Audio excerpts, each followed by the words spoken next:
수석 코치로 통산 249승을 거두고 NCAA 역사상 6개의 팀을 이끌어 보기도 하고 그중에 4개 팀을 최종 순위의 전국 20위권에 안에 들며 미식 축구계의 명감독으로 불리는 루 홀츠라는 분이 계시다고 합니다.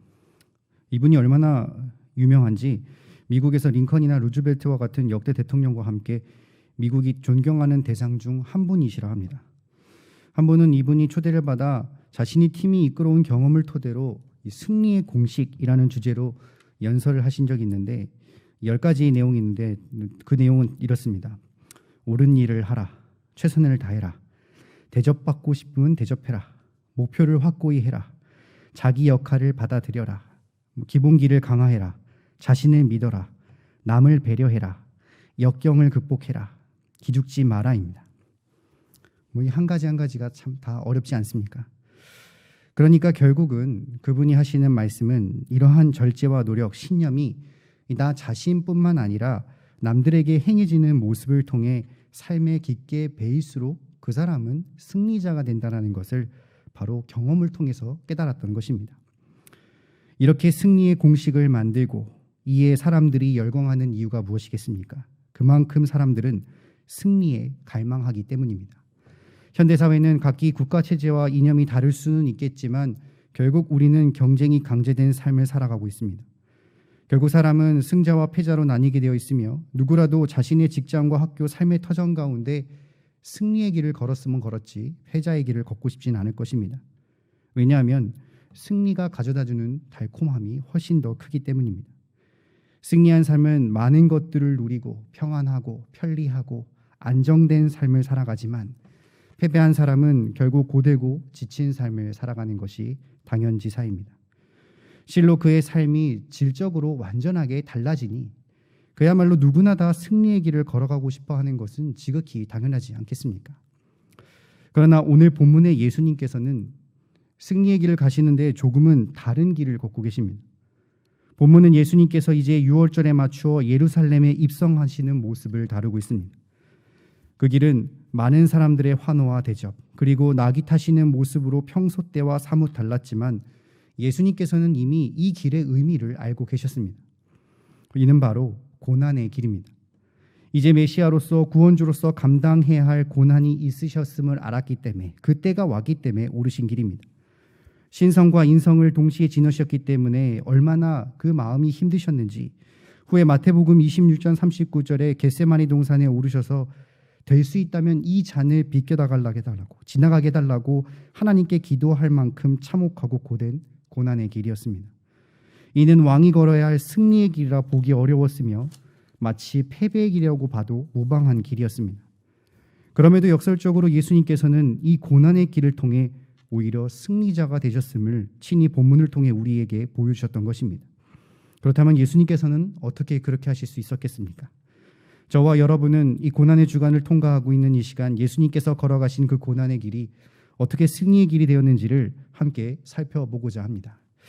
첫째로 예수님께서는 예언 성취를 통해 메시아이심을 선포하심으로써 고난의 길은 승리의 길이 되었습니다. 다 함께 21장 1절에서 5절까지의 말씀을 함께 합독하시겠습니다. 그들이 예루살렘에 가까이 가서 감람산 벳바게에 이르렀을 때에 예수께서 두 제자를 보내시며 이르시되 너희는 맞은편 마을로 가라. 그리하면 곧 매인 나귀와 나귀 새끼가 함께 있는 것을 보리니 풀어 내게로 끌고 오라. 만일 누가 무슨 말을 하거든 주가 쓰시겠다 하라. 그리하면 즉시 보내리라 하시니 이는 선지자를 통하여 하신 말씀을 이루려 하심이라 일렀을 때 시온의 딸에게 이르기를 내 왕이 내게 임하였나니 그는 겸손하여 나귀 곧 멍에 매는 짐승의 새끼를 탔도다 하라 하였느니라. 아멘.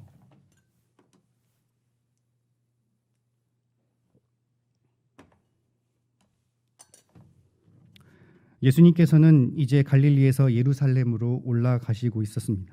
때는 유월절이라 이미 많은 유대인들이 절기를 지키기 위해 함께 예루살렘으로 걸어가고 있었습니다.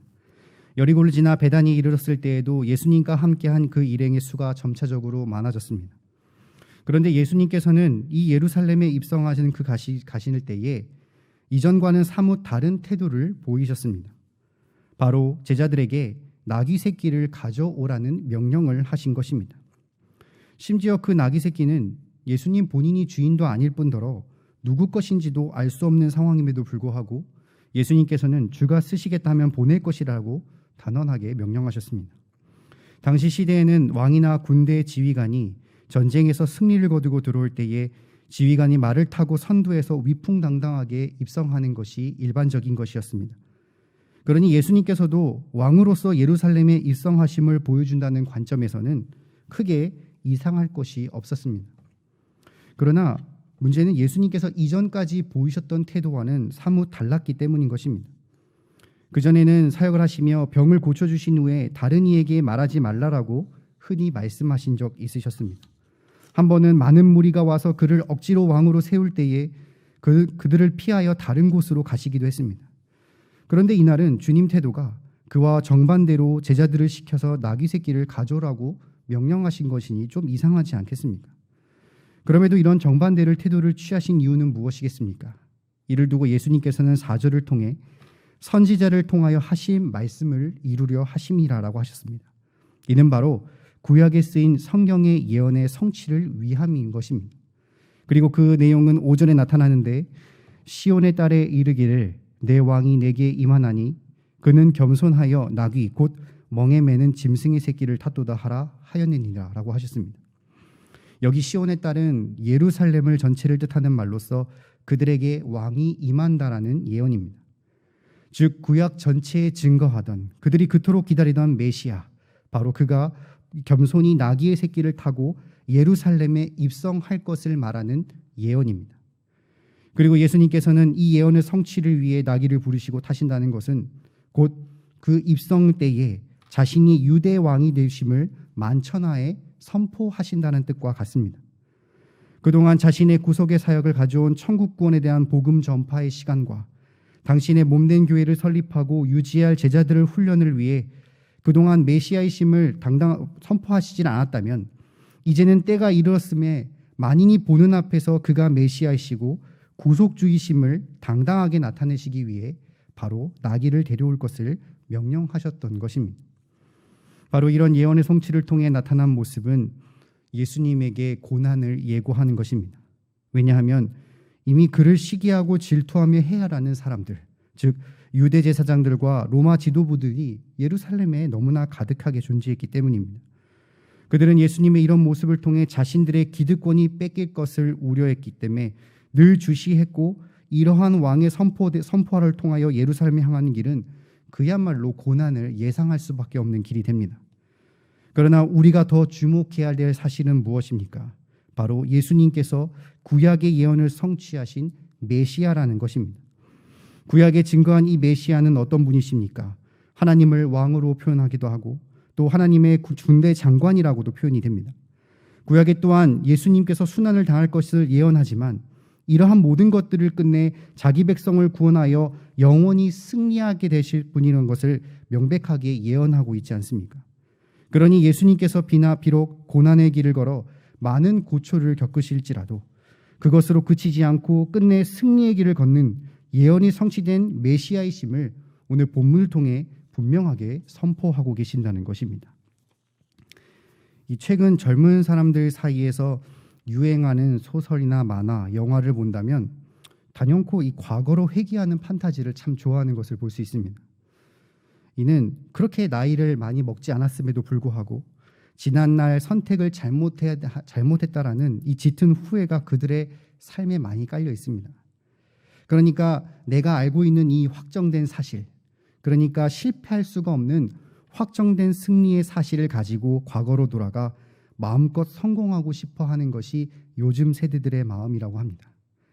확정된 승리, 이것만 있다면 무엇인들 못 견디겠습니까?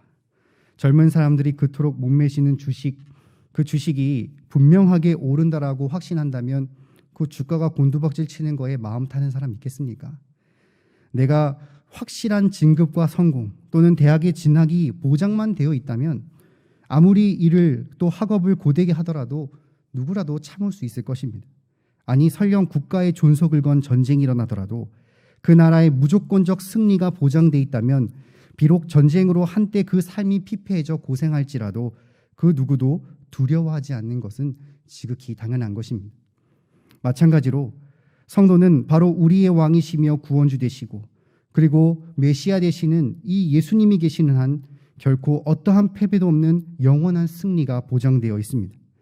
비록 그가 예루살렘에 입성하는 길은 고난에 들어가는 길이었지만 오히려 그 들어가는 길에 구원의 예언의 성취하심으로써 메시아이심을 선포함과 동시에 고난의 길을 승리의 길로 바꿔주지 않았습니까?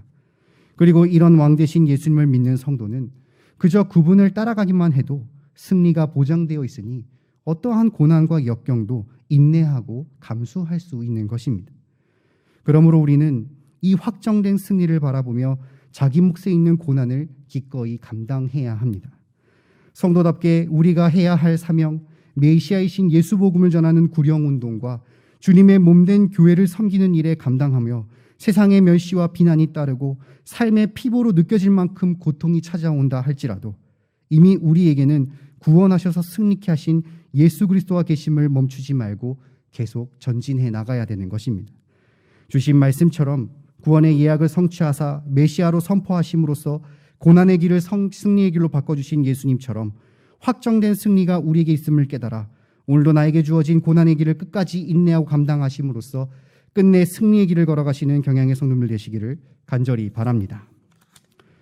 둘째로 예수님께서는 군림하지 않으시고 섬기는 왕으로 오심으로써 고난의 길은 승리의 길이 되었습니다. 6절부터 11절까지의 말씀을 함께 합독하겠습니다. 제자들이 가서 예수께서 명령하신 대로 하여 나귀가 나귀 새끼를 끌고 와서 자기들의 겉옷을 그 위에 얹음에 예수께서 그 위에 타시니 무리의 대다수는 그들의 겉옷을 길에 펴고 다른 이들은 나뭇가지를 베어 길에 펴고 앞에서 가고 뒤에서 따르는 무리가 소리 높여 이르되 호산나 다윗의 자손이여 찬송하리로다 주의 이름으로 오시는 이여 가장 높은 곳에서 호산나 하더라. 예수께서 예루살렘에 들어가시니 온 성이 소동하여 이르되 이는 누구냐 하거늘 무리가 이르되 갈릴리 나사렛에서 나온 선지자 예수라 하니라. 아멘.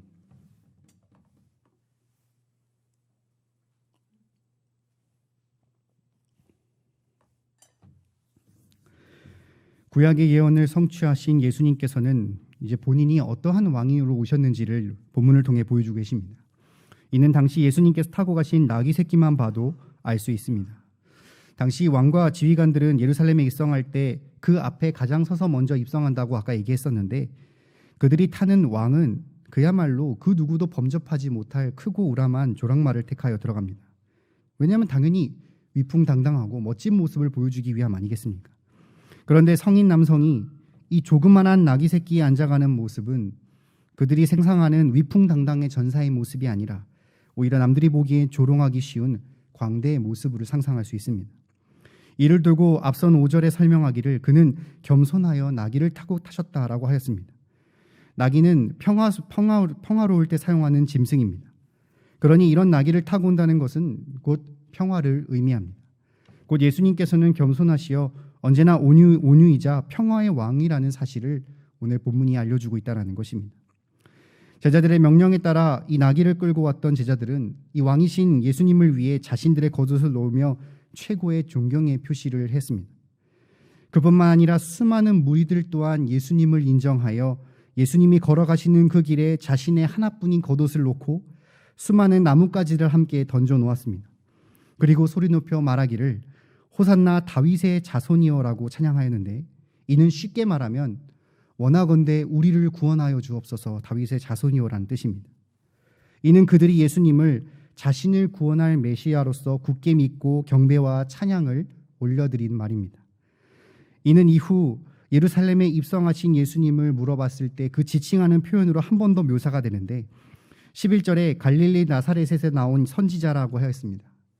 여기 선지자라는 표현은 일반적 선지자 중 하나를 가리키는 표현이 아니라 모세에 의해 예언됐던 바로 그 선지자, 즉 유대인이 기다리던 메시아라는 점을 부각시키기 위한 표현입니다.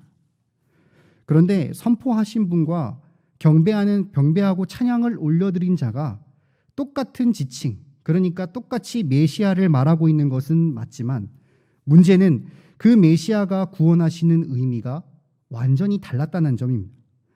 유대인들은 로마 통치의 아래 있어 늘 억압당해 왔습니다.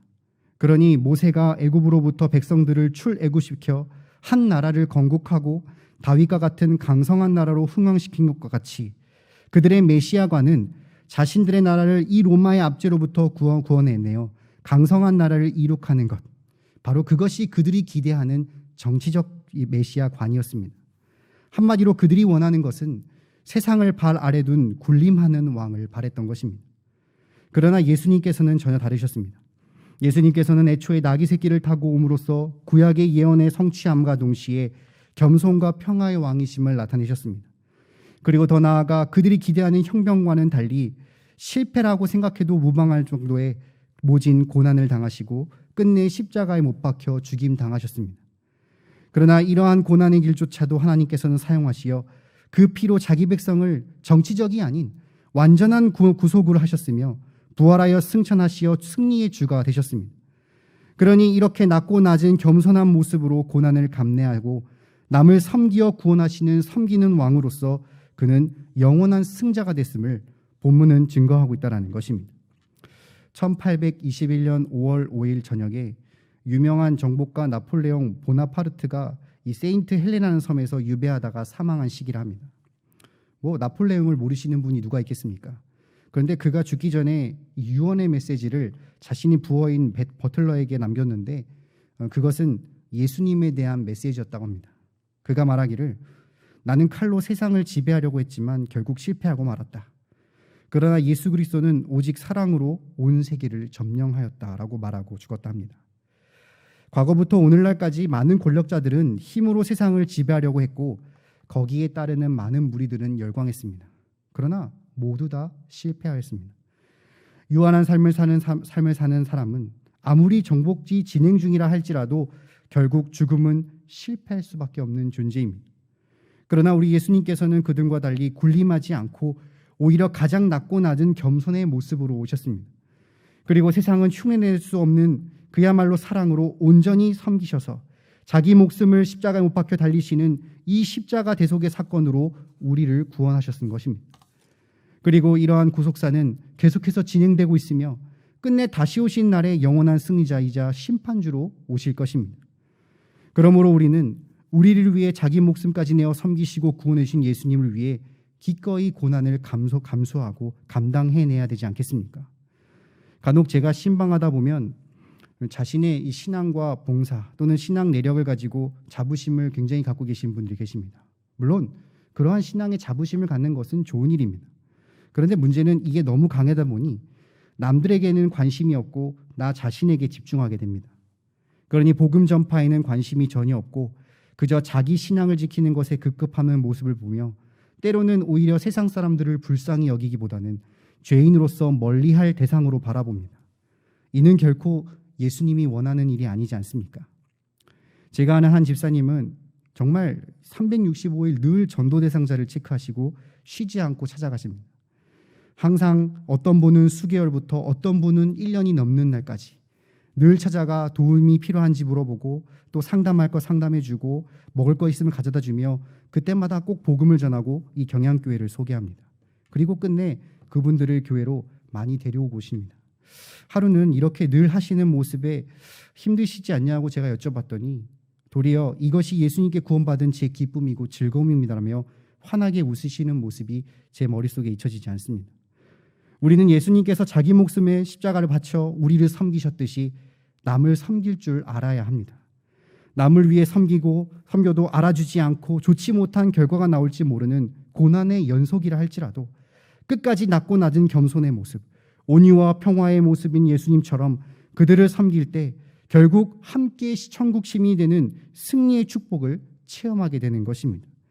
주신 말씀처럼 힘으로 군림하는 세상 왕들과 달리 철저히 자기의 목숨까지도 십자가에 못 박혀 우리를 섬기심으로써 고난의 길을 승리의 길로 바꿔주신 예수님처럼 잃어버린 많은 백성들을 섬기는 일이 고난의 길이더라도 끝까지 인내하고 감당하심으로써 함께 승리의 길을 걸어가시는 경양의 성도님들 되시기를 간절히 바랍니다. 사랑하는 경양의 성도 여러분, 그리고 헌신하시는 51, 52, 53 여전도 회원 여러분, 마태복음 16장 24절에 누군지 나를 따라오거든 자기를 부인하고 자기 십자가를 지고 나를 따를 것이라 라고 말씀하셨습니다. 그냥 쉽게 말하면 너 자신을 죽이고 고난에 동참해 라는 뜻입니다. 오늘 예수님께서 입성하시는 예루살렘의 길이 바로 그러합니다. 이미 모진 학대와 멸시와 조롱이 있는 고난의 길, 이미 죽음이 예정되어 있는 길, 마치 패배의 길을 같이 보입니다. 그러나 25절에 누구든지 제 목숨을 구원하고자 하면 잃을 것이요 누구든지 나를 위하여 제 목숨을 잃으면 찾으리라고 하셨듯이 역설적으로 죽기를 각오하고 고난에 동참하는 자는 살리라고 예수님께서는 말씀하고 계십니다. 그리고 친히 예수님께서 그 모습을 통해 보여주시지 않았습니까? 예수님께서는 구약의 예언을 성취하심으로써 스스로 메시아이심을 선포하셨습니다. 비록 그 길이 고난의 길이지만 결국은 승리하고 마는 메시아의 예언에 따라 죽을 것 같았던 고난의 길을 살아있는 승리의 길로 바꿔주셨습니다. 그리고 세상 사람들의 기대와 달리 왕으로서 군림하지 않으시고 철저히 자기를 낮고 낮은 겸손의 모습, 평화의 모습으로 우리를 섬기셨습니다. 자기 목숨을 십자가에 못 박혀 죽으심으로써 당신의 택자를 구원하셨고 본인조차 3일 만에 부활하시어 승천하심으로써 죽음의 고난길도 생명의 승리의 길로 바꿔주셨다라는 것입니다. 그러니 우리는 이런 예수님을 어떻게 섬겨야겠습니까? 유명한 아프리카의 개척 선교사 데이비드 리빙스턴이란 분은 이 선교지에 아프리카로 가다 그만 이 깊은 정글 속에 갇혀 홀로 기도하다가 순교하셨다고 합니다. 그런데 그가 죽기 며칠 전에 그의 일기장에 이런 글을 적은 것이 발견되어 많은 사람들에게 은혜를 주었는데 뭐라고 적혀 있었냐면 내 예수, 내 왕, 내 생명, 내 전부시여 나는 다시 오늘 나의 전체를 당신께 드리나이다라고 고백했습니다. 그는 예수님을 내 왕, 내 생명, 내 전체라고 하였습니다. 여러분들의 삶에 이런 고백을 올려드리고 있습니까? 예수님이 내 삶의 왕으로 주인으로 인정하며 그 말씀에 철저히 순종하고 계십니까? 예수님의 고난에 기꺼이 동참하고 계십니까? 반드시 우리는 우리 자신을 돌아보고 회개해야 합니다.